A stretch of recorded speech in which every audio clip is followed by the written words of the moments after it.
पत्नी का प्रतीक श्रीनाथ कंस्ट्रक्शन। देवास रोड की सभी कॉलोनियों में प्लाट और मकान उपलब्ध हैं। Sunrise city 2 Shivdham, Shiv city, Krishnakunj, Tirupati vista green, Tirupati vista park आर्केड्री। 4060 3050, 2050, 2040, 2030, 1333, 2045। तो संपर्क करें सुनील बामनिया। Mobile number 8818831514। संदीप मालवीय 9713166732। नमस्कार, आप देख रहे हैं उज्जैन 24 न्यूज। अब आइए चलते हैं खबरों की ओर।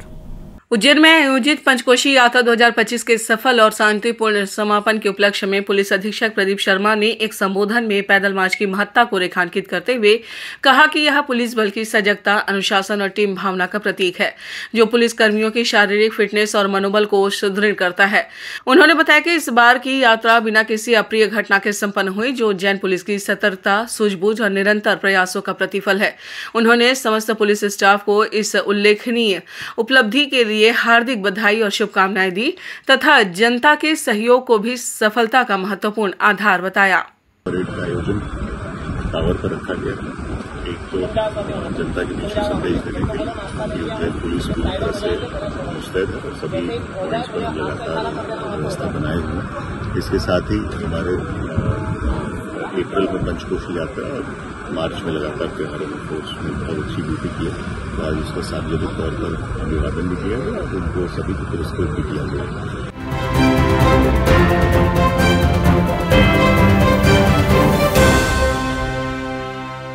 उज्जैन में शहर कांग्रेस कार्यालय पर आयोजित पत्रकार वार्ता में संतोष सिंह गौतम ने जातिगत जनगणना प्रक्रिया में हो रही देरी पर चिंता जताते हुए कहा कि अब और विलंब नहीं होना चाहिए तथा सरकार को इस दिशा में ठोस कदम उठाने चाहिए। उन्होंने तेलंगाना के जातिगत सर्वेक्षण की पारदर्शी मॉडल बताते हुए उसका अनुकरण करने की बात कही। कांग्रेस पार्टी की मांग है कि जनगणना की हर अवस्था, प्रश्नावली की तैयारी, आंकड़ों का संकलन, वर्गीकरण और प्रकाशन के लिए स्पष्ट समय सीमा तय की जाए और सभी राजनीतिक दलों को विश्वास में लेकर संसद में इस मुद्दे पर तत्काल बहस कराई जाए।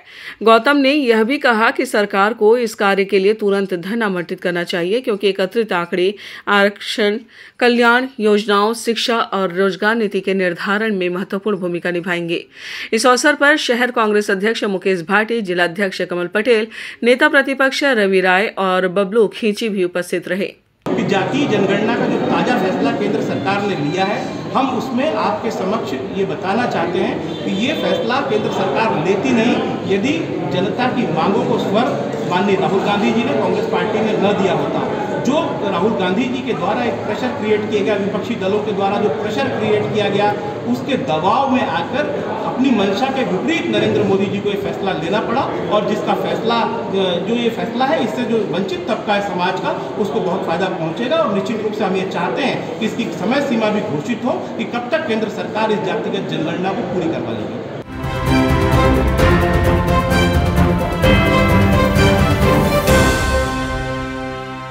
तीर्थनगरी उज्जैन के शांति पैलेस बाईपास मार्ग पर स्थित नवनिर्मित श्री क्षेत्र अष्टविनायक धाम का लोकार्पण समारोह 5 मई को भव्य रूप से आयोजित होगा, जिसमें सुबह 10 बजे मंदिर का उद्घाटन और संत सम्मेलन होगा। दोपहर 12 बजे से महाप्रसादी और शाम 7 बजे से प्रसिद्ध भजन गायिका शहनाज अख्तर की लाइट एंड साउंड से सजी भक्ति संध्या भक्तों को भाव विभोर करेगी। यह भव्य धाम आयुर्वेदाचार्य चंद्रकांत व्यास व सुशीला देवी व्यास के आशीर्वाद से उनके पुत्र हेमंत, संजय और शैलेंद्र व्यास द्वारा 7 वर्ष के अथक परिश्रम और गणेश कृपा से निर्मित हुआ है, जिसमें महाराष्ट्र के प्रसिद्ध अष्टविनायक के स्वरूप एक ही मंदिर में दर्शनों के लिए स्थापित किए गए हैं। पारंपरिक भारतीय स्थापत्य कला से निर्मित इस मंदिर में मुख्य शिखर के साथ 8 उप शिखर और विशाल गणेश प्रतिमा के साथ रिद्धि सिद्धि की मूर्तियां विराजमान हैं। मंदिर से सटा परिक्रमा पथ भक्तों को आध्यात्मिक शांति और मोक्ष भाव प्रदान करता है। प्राण प्रतिष्ठा महोत्सव के अंतर्गत वैदिक विधियों से पूजन अभिषेक जारी है और मुख्यमंत्री डॉक्टर मोहन यादव को भी इस आयोजन में आमंत्रित किया गया है। नगर में बड़ा उत्साह है। हमारी ये मूल भावना रही व्यास परिवार की, जो महाराष्ट्र में अष्टविनायक की यात्रा होती है, वो यात्रा उज्जैनवासी इस एक परिसर में सब भगवान का दर्शन करके कर सके।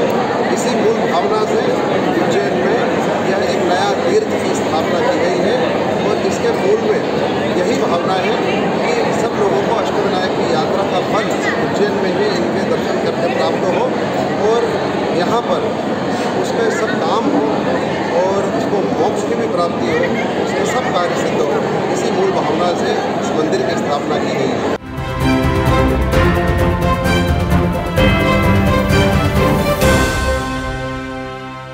उज्जैन रेलवे स्टेशन के प्लेटफॉर्म नंबर 8 पर शनिवार की शाम करीब 7:30 बजे एक सनसनीखेज घटना। इस अज्ञात बदमाश ने टिकट क्लर्क यशित सोनकर की आंखों में मिर्ची पाउडर झोंककर 35,000 रुपए लूट लिए। घटना उस वक्त हुई जब क्लर्क काउंटर पर रखे करीब 60,000 रुपए में से कैश गिन रहे थे। आरोपी ने चुपचाप पहुंचकर उनके हाथ में रखी 500 रुपए की गड्डी झपट ली और मौके से फरार हो गया। वारदात के दौरान प्लेटफॉर्म पर यात्रियों की आवाजाही नहीं थी, केवल एक महिला आती हुई दिखाई दी थी। रेलवे प्रशासन और पुलिस मामले की जांच में जुट गई है, जबकि लापरवाही और सुरक्षा व्यवस्था को लेकर सवाल उठने लगे हैं। तो शाम के 7:30 बजे कल 3 तारीख को अपना कैश काउंट कर रहा था, 500 के नोट काउंट कर रहा था। मैंने काउंट करके उससे रबर बैंड लगा ही रहा था, उतने में अचानक से पीछे से आकर के किसी ने मेरी आंखों में मिर्ची डाली और मेरे हाथ में जो भी पैसे थे वो लेकर के तुरंत भाग गया। मेरे आंखों में मिर्ची होने के कारण मैं उसको देख नहीं पाया किस तरफ भाग रहा है। मैं अकेला था ऑफिस में। काउंटर पे लगभग 58 से 60,000 के आसपास रहे होंगे। एग्जैक्ट अमाउंट उस समय का मुझे नहीं पता है, उसके बाद भी मैंने थोड़ी देर बुकिंग करी थी। की प्लेटफॉर्म नंबर 8 पर टिकट काउंटर पर कि सी क्लर्क जो कि वहाँ पे ड्यूटी पे थे टिकट काउंटर पे, एक कोई अज्ञात बदमाश गेट पीछे का गेट से अंदर घुसा और उनके जो पैसे हाथ में रखे हुए थे 35,000 रुपए, उसे आंख में मिर्ची डालकर छीन कर भाग गए। सीसीटीवी फुटेज प्राप्त हुए हैं, उसके आधार पर आरोपी को जल्दी ही गिरफ्तार किया जाए।